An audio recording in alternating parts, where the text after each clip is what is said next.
ಎಲ್ರಿಗೂ ನಮಸ್ಕಾರ. ನೋಟಿಫಿಕೇಶನ್ಸ್ ಆಗಿದೆ, ಅಪ್ಲಿಕೇಶನ್ ಎಲ್ಲ ಅಪ್ಲೈ ಮಾಡ್ತಾ ಇದ್ದೀರಾ. ಈ ಟೈಮಲ್ಲಿ ಕೆಲವೊಬ್ರಿಗೆ ಕೆಲವೊಂದು ಮೇಜರ್ ಡೌಟ್ಸ್ ಇದೆ. ಇಷ್ಟು ದಿನ ನನಗೆ ತುಂಬಾ ಜನ ಯಾವ್ದು ಜಾಸ್ತಿ ಕ್ವಶನ್ಸ್ ಕೇಳಿದ್ರಲ್ಲ, ಅದಕ್ಕೆ ಒಂದು ಆನ್ಸರ್ ಮಾಡೋದಕ್ಕೆ ಈ ಒಂದು ವಿಡಿಯೋದಲ್ಲಿ ನಾನು ಟ್ರೈ ಮಾಡ್ತೇನೆ. ಸೊ ನಾನು ನಿಮ್ಗೆ ತಿಳಿಸ್ಕೊಡ್ತೀನಿ. ಸೊ ಒಂದರ ನೋಡ್ತಾ ಹೋಗೋಣ. ನೋಡಿ, ಎಲ್ರು ಮೇಜರ್ ನೀವು ಅಪ್ಲಿಕೇಶನ್ಸ್ ಹಾಕಕ್ಕೆ ಕನ್ಫ್ಯೂಸ್ ಆಗಿರೋದು ಉದ್ಯೋಗಕ್ಕಾಗಿ ಇರ್ತಕ್ಕಂಥ ಏನೋ ಒಂದು ಇನ್ಕಮ್ ಸರ್ಟಿಫಿಕೇಟ್ ಅನ್ನು ಅಪ್ಲೋಡ್ ಮಾಡಬೇಕು ಅಂತ ಹೇಳ್ಬಿಟ್ಟು ಹೇಳಿದ್ದಾರೆ.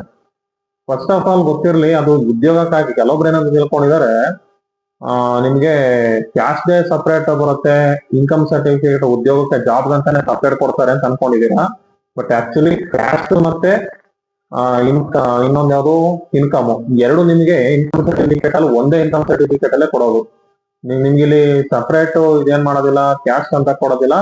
ಸಪರೇಟ್ ನಿಮ್ಗೆ ಜಾಬ್ಗೆ ಅಂತ ಹೇಳ್ಬಿಟ್ಟು ಸಪರೇಟ್ ನಿಮ್ಗೆ ಕೊಡೋದಿಲ್ಲ. ಬಟ್ ಯಾಕಲ್ಲಿ ಉದ್ಯೋಗಕ್ಕಾಗಿ ಅಂತ ಯಾಕೆ ಮೆನ್ಷನ್ ಮಾಡಿದ್ರೆ ಅಂತ ಯಾಕೆ ಕನ್ಫ್ಯೂಸ್ ಆಗ್ತಾ ಇದೆ ಅಂದ್ರೆ, ನಿಮ್ಗೆ ಒಂದು ಫ್ರೆಶ್ ಎಕ್ಸಾಂಪಲ್ ಕೊಡ್ತೀನಿ. 2022 ನಲ್ಲಿ ನಮ್ಮ ಸ್ಟೂಡೆಂಟ್ ಒಬ್ರು ಬಾಗಲಕೋಟೆ ಅವರು 2A ಕ್ಯಾಟಗರಿಯಿಂದ ಸೆಲೆಕ್ಷನ್ಸ್ ಆಗಿದ್ರು. ಗೊತ್ತಾಯ್ತಾ? ಅವ್ರದ್ದು ಬಂದು ನೋಡಿ ಲಿಂಗಾಯತ್ ಬಣಜಿಗ ಅವ್ರದ್ದು.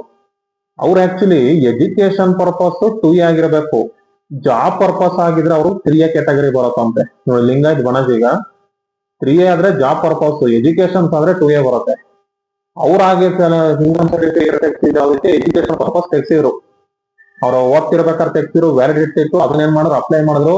ಅವ್ರು 2A ಸೆಲೆಕ್ಷನ್ಸ್ ಆದ್ರು. ಬಟ್ ಜಾಬ್ಗೆ ಯಾವ್ದು ಬೇಕಾಗಿತ್ತು, 3A ಆಗ್ತಿತ್ತು.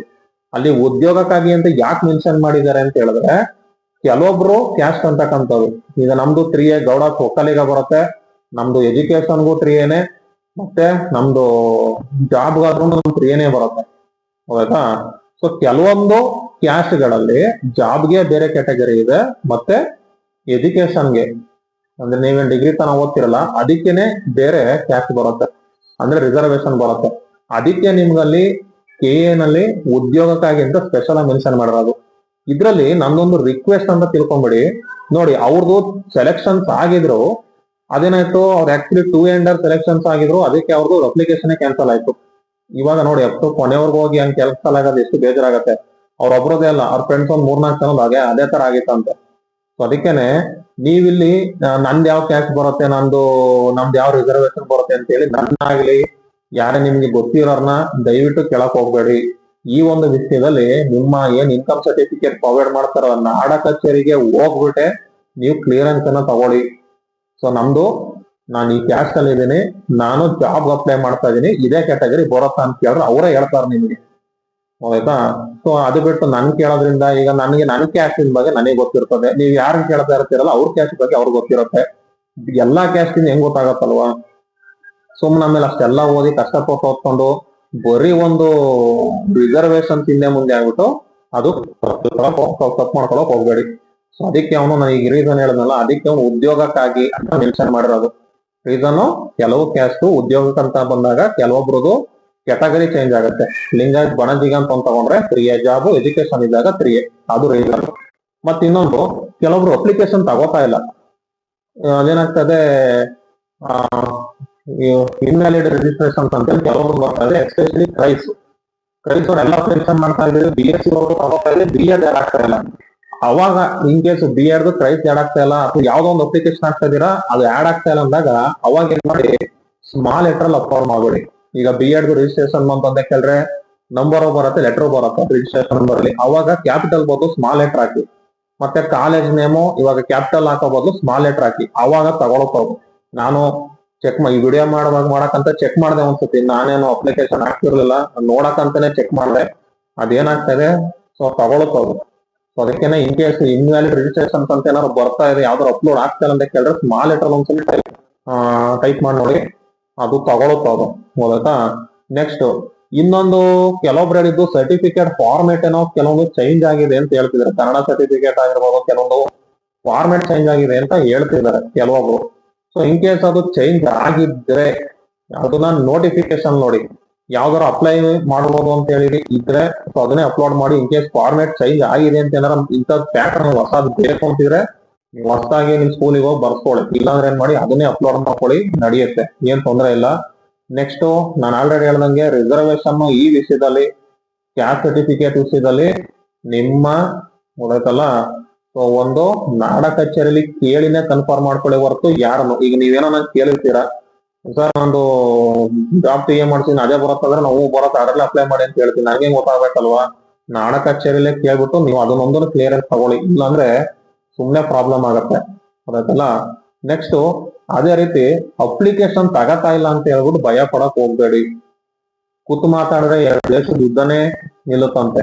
ಅಂತದ್ರಲ್ಲಿ ಅಪ್ಲಿಕೇಶನ್ ತಗತ್ತಲ್ಲ ಅಂತ ಯಾಕೆ ಭಯ ಪಡ್ತೀರಾ? ತಗತ್ತಲ್ಲ ಅಂತ ಹೇಳಿದ್ರೆ ಇನ್ ಕೇಸ್ ಅವ್ರು ಏನ್ ಮಾಡ್ತಾರೆ, ಡೇಟ್ ಅನ್ನ ಎಕ್ಸ್ಟೆಂಡ್ ಮಾಡ್ತಾರೆ, ಹಂಗೆ ಏನ್ ಮಾಡೋದಿಲ್ಲ. ಡೇಟ್ ಎಕ್ಸ್ಟೆಂಡ್ ಮಾಡ್ತಾರೆ, ಮತ್ತೆ ಏನ್ ಮಾಡ್ತಾರೆ, ನಿಮ್ಗೆ ಟೈಮ್ ಕೊಡ್ತಾರೆ. ತಗತ್ತಲ್ಲ ನಿಮ್ ಒಬ್ರದೇ ಅಂತಲ್ಲ, ಈ ಸರ್ವರ್ ಬಿಸಿ ಎಲ್ರಿಗೂ ಇರುತ್ತೆ ಅಂತ ಅರ್ಥ.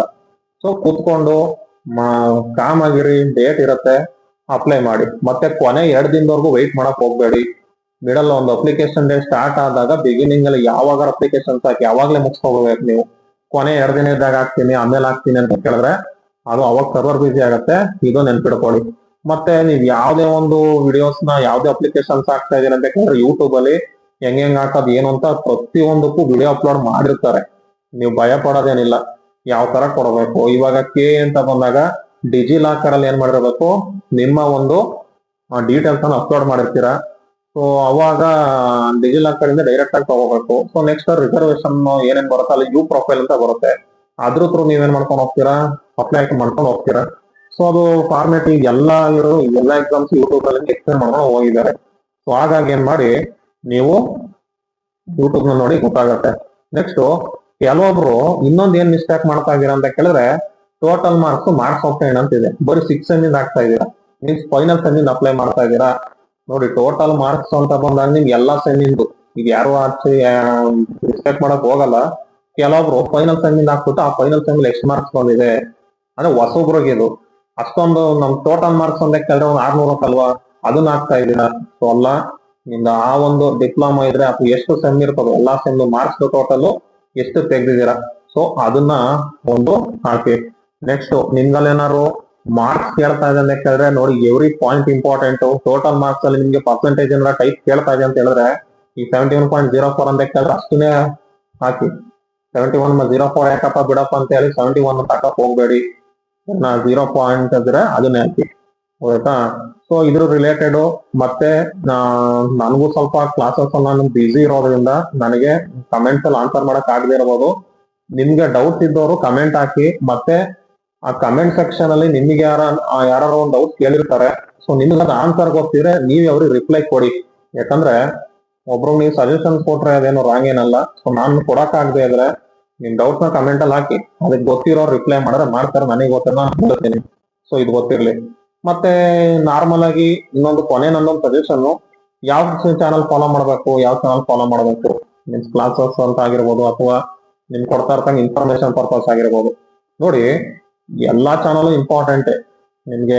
ಇವಾಗಂತೂ ನಾವೆಲ್ಲ ಓದ್ತಿರ್ಬೇಕಾದ್ರೆ ಇದೆಲ್ಲ ದುಡ್ಡು ಕೊಟ್ಟು ತಗೋತಿದ್ವಿ. ನಿಮಗೆ ಈಗ ಏನ್ ಎಷ್ಟು ಇನ್ಸ್ಟಾಗ್ರಾಮ್ ಚಾನಲ್ಸ್ ಬೇಕು, ಎಷ್ಟು ಟೆಲಿಗ್ರಾಮ್ ಚಾನಲ್ ಬೇಕು ನಿಮ್ಗೆ ಇನ್ಫಾರ್ಮೇಶನ್ ಕೊಡೋದಕ್ಕೆ, ಎಲ್ಲಾ ತರ ಸಿಗ್ತಾ ಇದೆ. ಅದ್ರಲ್ಲಿ ಎಲ್ಲಾನು ನೀವು ನೋಡಕ್ ಆಗಲ್ಲ.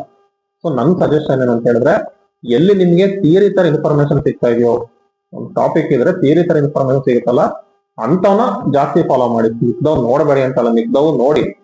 ನಿಮ್ಗೇನ್ ಎಷ್ಟು ಬೇಜ, ನಿಮ್ಗೆ ಆಲ್ರೆಡಿ ತುಂಬಾ ಇನ್ಸ್ಟಾಗ್ರಾಮ್ ಮತ್ತೆ ಟೆಲಿಗ್ರಾಮ್ ಅಲ್ಲಿ ತುಂಬಾ ಚಾನಲ್ ಫಾಲೋ ಮಾಡ್ತಿರ್ತೀರಾ. ಥಿಯರಿ ಇನ್ಫಾರ್ಮೇಶನ್ಸ್ ಎಲ್ಲಿ ಇರ್ತಾವಲ್ಲ ಅಂತವನ್ನ ಸ್ವಲ್ಪ ಜಾಸ್ತಿ ಫೋಕಸ್ ಮಾಡಿ ನೋಡಿ. ಸುಮ್ನೆ ನಾನು ಆ ಉತ್ತರ ತುದಿ ಯಾವುದು, ದಕ್ಷಿಣ ತುದಿ ಯಾವುದು, ಮತ್ತೆ ಆ ಸಾಲ್ಟ್ ಹೆಸರೇನು, ಈ ಸಾಲ್ಟ್ ಹೆಸರೇನು, ಅವೆಲ್ಲ ಸ್ಕಿಪ್ ಮಾಡ್ಕೊಂಡು ಹೋಗಿ, ನಿಮ್ಗೆ ಅವೆಲ್ಲ ಯೂಸ್ ಆಗೋದಿಲ್ಲ. ಸೊ ನೆಕ್ಸ್ಟ್ ಥಿಯರಿ ತರ ಇನ್ಫಾರ್ಮೇಶನ್ ಸಿಗ್ನ ಜಾಸ್ತಿ ಫಾಲೋ ಮಾಡಿ. ನೆಕ್ಸ್ಟ್ ಅದೇ ತರನೇ ಈಗ ಈ ಫ್ಯೂಚರ್ ನಾನು ಒನ್ ಶಾಟ್ ಎಲ್ಲ ವಿಡಿಯೋಸ್ ಮಾಡ್ಬೇಕು ಅಂತ ಇದೀನಿ. ಅಂದ್ರೆ ಫಿಸಿಕ್ಸ್ ಒಂದ್ ವಿಡಿಯೋದಲ್ಲಿ ಬರೋ ತರ, ಪ್ಲಸ್ ಇವಾಗ ಎಕ್ಸಾಮ್ ಪ್ರಿಪೇರ್ ಆಗ್ತಾ ಇರ್ತೀರಾ, ಥಿಯರಿ ರಿಟರ್ನ್ ಎಕ್ಸಾಮ್ ಇರುತ್ತೆ ಪ್ಯಾಟರ್ನಿಗೆ, ಅದೆಲ್ಲಾನು ನಾನು ಮಾಡ್ಬೇಕು ಅಂತಿದ್ದೀನಿ. ನೆಕ್ಸಿ ನಂಗೆ ಟೈಮ್ ನೋಡ್ಕೊಂಡು ನಾನು ಹೇಳ್ತೀನಿ. ಸೊ ಇದು ನಿಮ್ಗೆ ಅಪ್ಲಿಕೇಶನ್ ರಿಲೇಟೆಡ್ ಅಲ್ಲಿ ನನಗೆ ಬಂದಿದ್ದ ಮೇಜರ್ ಡೌಟ್ಸಿಗೆ. ಇನ್ನು ತುಂಬಾ ಬಂದಿದೆ, ಅದ್ರಲ್ಲಿ ಮೇಜರ್ ಡೌಟ್ಸಿಗೆ ನಾನು ಕ್ಲಿಯರೆನ್ಸ್ ಕೊಟ್ಟಿದ್ದೀನಿ. ವಿಡಿಯೋ ಇಷ್ಟ ಆಗಿದೆ ಅನ್ಕೋತೀನಿ. ಸಬ್ಸ್ಕ್ರೈಬ್ ಆಗದೆ ಸಬ್ಸ್ಕ್ರೈಬ್ ಆಗಿ, ಲೈಕ್ ಮಾಡದೆ ಲೈಕ್ ಮಾಡಿ, ಶೇರ್ ಮಾಡದೆ ಶೇರ್ ಮಾಡಿ. ಯಾವುದೇ ಸೈನ್ಸ್ ಕ್ಲಾಸಸ್ಗೆ RK ಸೈನ್ಸ್ ಆ್ಯಪ್ ಅನ್ನ ಇನ್ಸ್ಟಾಲ್ ಮಾಡ್ಕೊಳ್ಳಿ. Thank you.